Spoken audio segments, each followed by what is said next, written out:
No, your sound isn't broken. Was just not talking. Wanted to admire the sounds of all the animals we have above us. I'm kind of wishing we actually built this higher, because it's kind of annoying hearing stupid chicken sound all the time.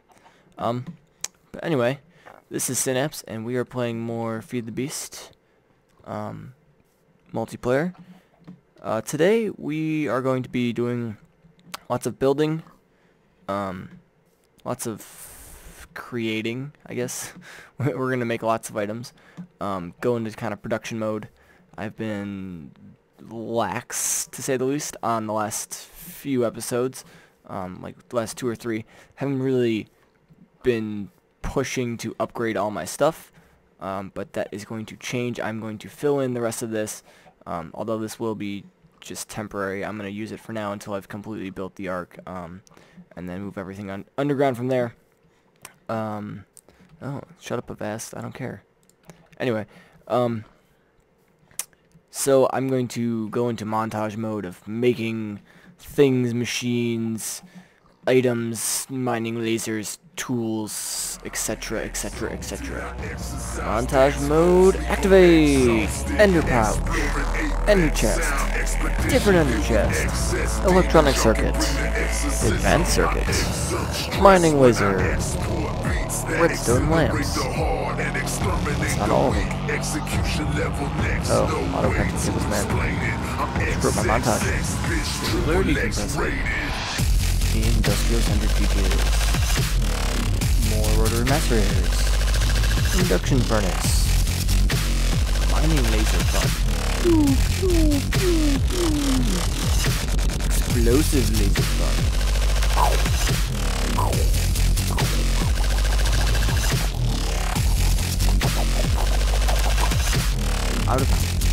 So now I am mining out the area, the 2 blocks below surface level, and this task is made exceptionally easy by the mining laser. It is in horizontal mode, and I can't get back in this stupid hole. And that's one thing I don't like about the jetpack, is you can't get into like 2 block gaps anymore, because it's like you just jump 3. But yeah, it just goes perfectly straight. If I crouch, it'll hit the bottom block. Fantastic little device this is. It makes clearing out this area, it's going to make clearing out this area so much easier than if I just had a pick or a shovel or anything else, basically. I can just stand here and just fire away, and it'll get cleared out in no time at all. So this will be where I'm going to run all the redstone for the lamps on the top. It'll also just be a little interesting area to be down. I might hide some secrets down here, who knows. I never really know what I'm doing. I'll say I'll do something and then I just do something completely different. So, we'll see. But I'm going to get back to this off camera, because it's, although it is very fast, it's also repetitive still. So I'll see you guys when it's all cleared out. I have completed clearing out the underground area. I've lit it all up because it was just spawning things like mad, and I couldn't sleep because of course my bed's like right up there, and it was like, cannot sleep, there are monsters nearby. So I lit it all up, except for I didn't do this smartly. I did it right underneath these, and right where the torches are is going to need to be a block of dirt. And then the block of dirt is going to have a redstone torch on it, and that will power and unpower the redstone lamps there. And the way it's going to work is, so each torch is going to be a dirt block and then have the torch on top of it. And from the central area, there'll be like one computer here that'll be sent a signal, and it'll output a redstone output to all 4 of its sides. And there'll be repeaters in between these blocks, so a repeater here, all set, or both set to the 4-tick delay, and then all the way down the line with the 4-tick delay between each. It'll like power all the way down the line, but with a delay, and then this way have 2 repeaters, but only with the default 1 tick delay on each, so it'll kind of flash on in a like this one, the one in between, because before this one gets, next one down the line gets powered, the 2 repeaters will power this middle one, so it'll kind of go down the line and down the middle at the same time and do this kind of cool wave effect. Is what I'm going for. I did it in my creative single player world and it looked pretty decent anyway. So I'm going to wire that up, and then the next step is going to be to connect it to a day-night sensor. I don't know if there's a day-night sensor built in. I know there was one in Red Power, but that hasn't been added to Feed the Beast yet. So I'm going to check if there is a different type of day-night sensor. If not, I will figure out how to do it. Anyways, maybe it'll just be a lever I just throw and it'll turn on the lights, at least for the time being. But I will wire this all up and see you when that's done. Look at this guy, just trying to mind my own business, looking for some iridium in the lava, completely submerged. Just start shooting fireballs at me. What a jerk. No, you're going back in there, huh? Well, you can just die. You know what? We don't need you here. Much quieter without you. Anyway, hunt continues. So I just wanted to share this. I didn't know about it until just now. So apparently if you macerate netherrack, you get netherrack dust.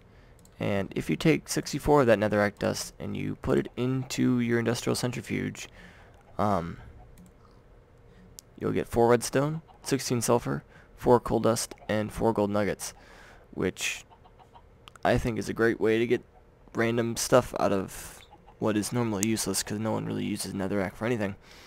But you can get redstone with it, and then you can take that redstone and somewhere, there we are, take that redstone, and if you get 64 of it, which means you need to get 16 stacks of netherrack per 64 redstone, but then you can get pyrite, which can give you iron, enderite dust, which I don't really think does much, 27 silicone cells, which is a lot, and then ruby dust, and of course you can then take ruby dust and turn it into aluminum and chrome, which is used for very high level, it's like the super advanced machine blocks.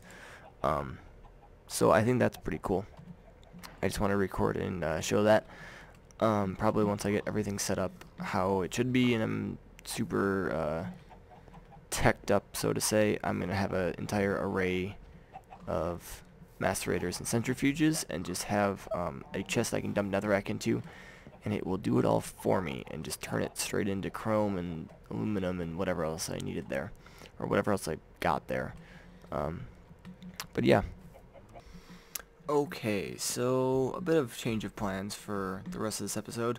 I started laying down torches and I lit up all the glowstone or redstone lamps I have already placed. But I kind of realized that I'm going to need a metric boatload of redstone. Just these torches that are down is about a stack, a little bit over a stack, because I made 2 stacks of redstone torches. Just to fill the rest, I'm probably going to need the stack I have right now and another stack. And then to do every single repeater is just going to be an insane amount of redstone. And I don't currently have all that much. I only have another stack and 46. So that would make me like my 1 stack of torches, but then I would need a lot more because you need 2 torches for every repeater. So it's going to be a lot of redstone. They really should buff how many torches you get. You should get like the 4 like you normally do from coal and a stick. That you get like 4 normal torches. They should do that with the redstone torches. I don't know why they don't. It's kind of stupid. So instead of finishing that, that's just gonna have to wait until I get more redstone.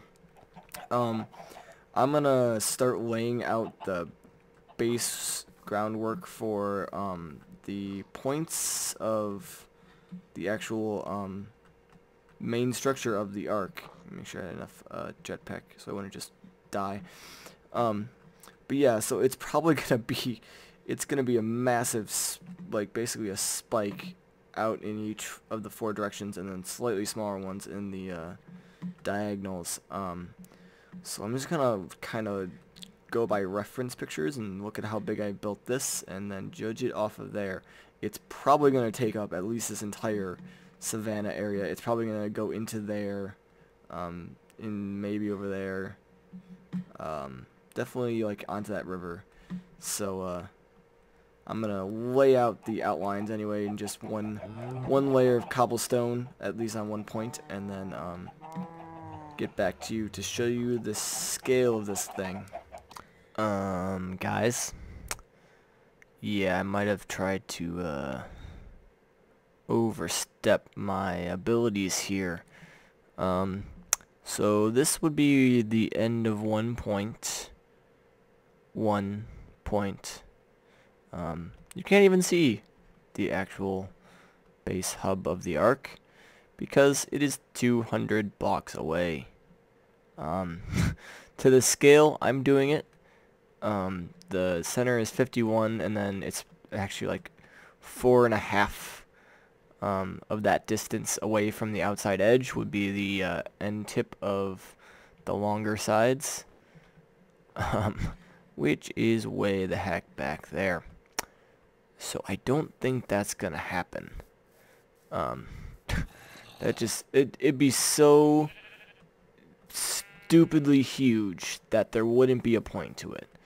It would be completely useless with all the space inside of it.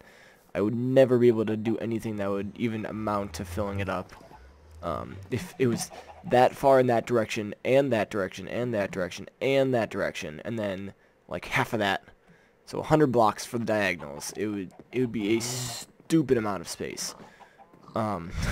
So we're changing design again, because now this is no longer really, I mean, it's loosely based on the arc from Halo 3 now.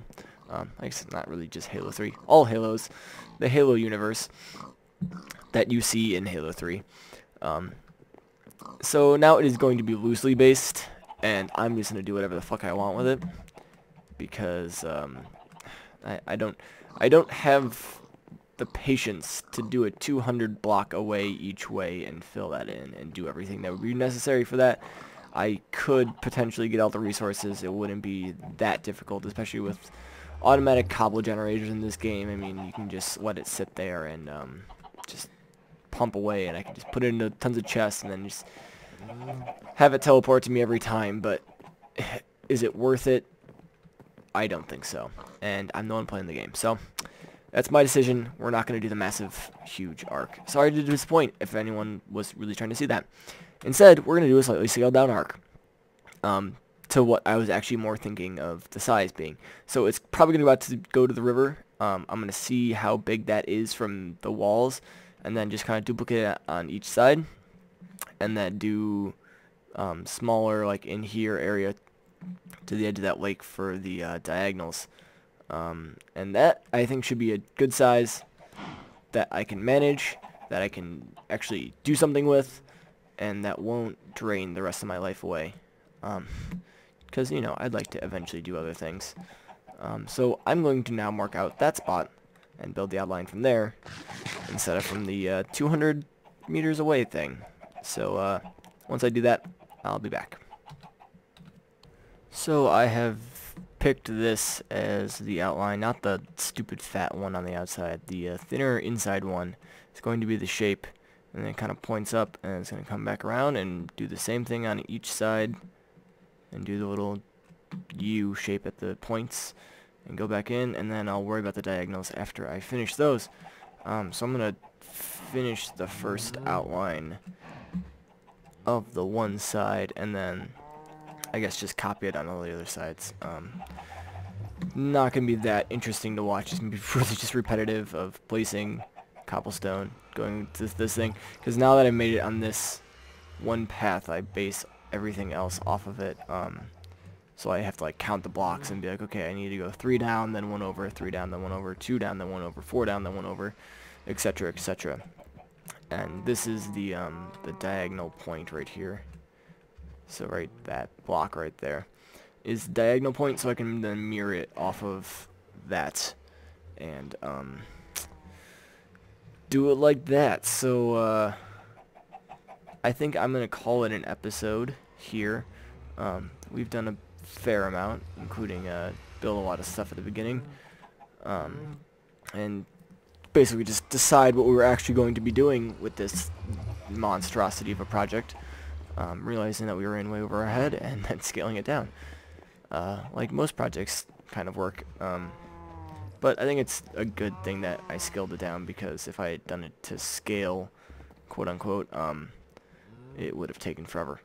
Even this took a little while anyway, just to try to figure out the shape, mostly because that that was my failed attempt. It was just no, stop there. So I will see you guys next time. Thank you all for watching. Hope you enjoyed. And have a good day. See you later.